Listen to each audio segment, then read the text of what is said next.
but just to make the matter of public record, the facility committee did meet. We agreed the community forum. The committee discussed the continued communications plan to make sure everyone understands the factual pieces of the bond.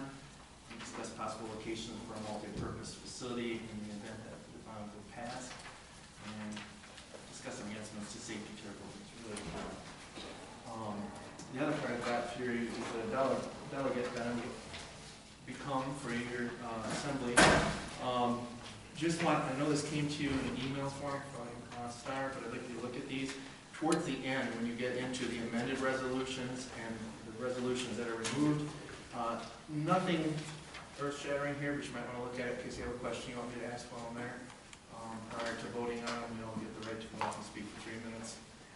Sometimes they end up holding for changes at the end. If you do have an issue and get enough support from the rest of the delegates, that can sometimes make a change if you don't have the wording. I didn't see anything in here that big of a deal. The one that is being removed actually was covered in another one previously.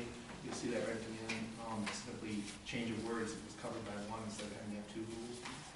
It's kind of like the manual of policies. They go through everything and discuss it. You'll see that it's marked off with black ink that's being removed, and anything put in is in all black bold. So just take a peruse through it. Usually the ones that have been there and they're just making changes, it'll sometimes change from shall to should or recommend or something like that. It'll be just a simple change. But let me know if you have anything. Email me and I'll try to address it at the When is that, November 2nd? November 8th. So plenty of time to get it to me if you have anything. That's all I've got. Thank you. For the Health, Safety, and Policy Committee, we have decided we're going to generally meet the first Friday of every month at 8 o'clock in the morning. We did cancel last week's meeting because we didn't really have much on the agenda, but we are having a meeting this month on the 25th when our representative from Neola comes to deliver our next packet of policy suggestions. So we'll have more to report in November. And the Finance and Human Resources Committee met recently, and the timing of our meeting was interesting because it was right at the time when the legislature had passed the budget and was sitting on the governor's desk as to what might be vetoed, and so we were just kind of a little bit of a moving target, which of course is now,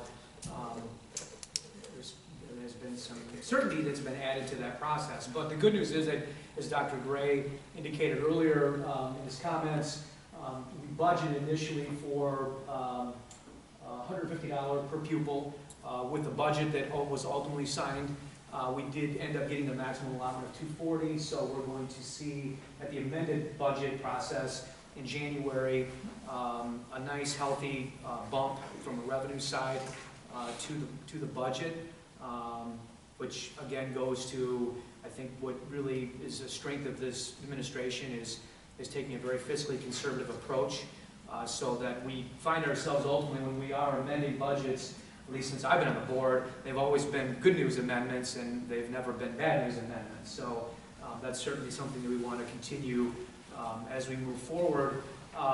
So that was all good news. The other aspect of that we discussed relating to the budget and what was proposed and waiting for the governor to approve was the alternate calendar, and there was, of course, with the new mandatory number of days and how professional development would be included in that, as part of the proposal, it was determined that some of the professional development could be counted as part of the actual school days. And so what has been looked at, I don't know if it's actually been decided yet, but we're now looking at the day before Christmas break and the day before spring break, which were going to be in-school days for students, are now going to be professional development days. So your students will now have the Friday before Christmas and the Friday before Easter, and it will still be it'll be a professional development day, but it will still count towards the calendar. And that's,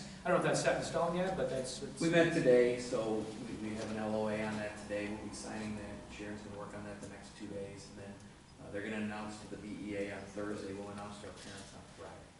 Yeah, we just need to finalize some of the pieces. pretty darn close. Yeah. So that's where we talked about with regard to that issue. I think those were the two kind of moving targets that we discussed at the finance meeting regarding the budget and what was going to be, we were going to be looking at as far as the governor's new budget. And of course, the meeting was just after the audit.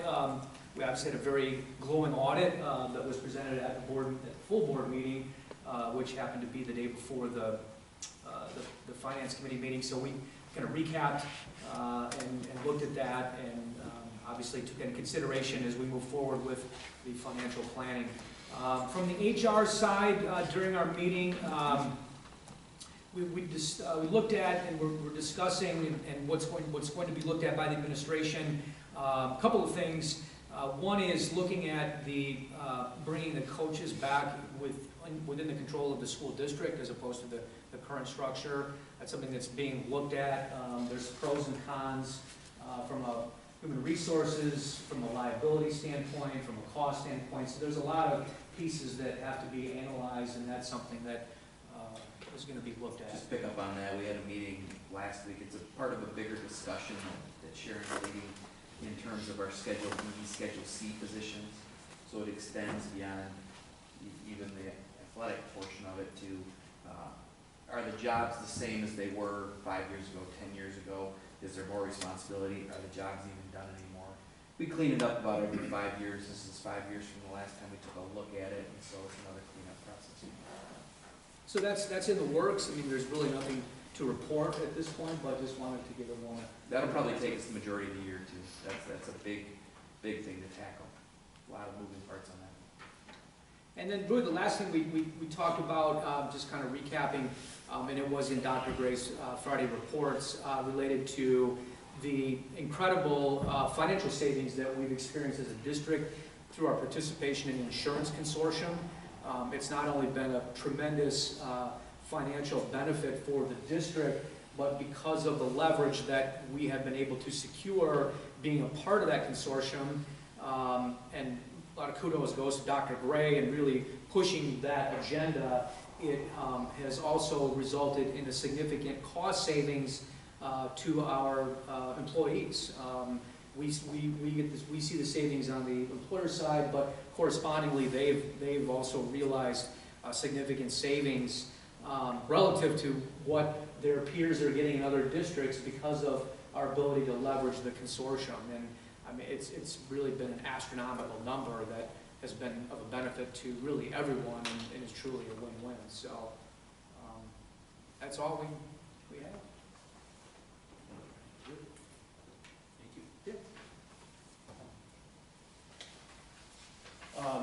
Two additions to Mr. Stahl's update on the facilities meeting, the last meeting, just as quick updates. I know we've talked at this table a little bit about the addition of some overhead fans in the pool. Been measured, been priced. I think they ordered them. Okay, so It's a 5 to 6 week process to get them installed. based on that volume of activity in there, some major events coming up, and the cost implications that were, relatively low, we felt that it was appropriate to just make that happen. One or two? Two fans. 10-foot blades, 2 10-foot. Oh, good. And that's under the Ceiling. bid cap. Yeah, Yeah. I'm guessing, I don't have both prices. Airco's the one like we have in the fitness center, and then big, fans are the other ones. And so, but we have to get quotes, obviously, if it's over $1,000. So Scott's in the process of finishing the quotes, and then he'll make the order, and then they'll go to building and install. So the fan itself in the fitness center was about $11,000. These are about half the size, so I would anticipate some kind of scaling in terms of that. But once I have those numbers, I'll let you know. He was finishing that last week. Is complete install. Yeah, we're not gonna install those now. That would be difficult. And then the other, we did discuss classroom door locks from a safety and security standpoint, and that's something that's the facilities. We just did an audit of the district on that, so we'll have More discussion to come on that in the future. Anything else? Okay. I've got something on school related but important to the community. Giannopolis is opening on Thursday. This is a big deal because everyone's been looking through that window for about 6 months. Thought I'd say something. All right, we have a board workshop tomorrow night, Tuesday, October 15th at 6:30 here in the boardroom. And then our next regularly scheduled board meeting is Monday, October 28th, and that is at 7 p.m. right here. All right, this meeting is adjourned.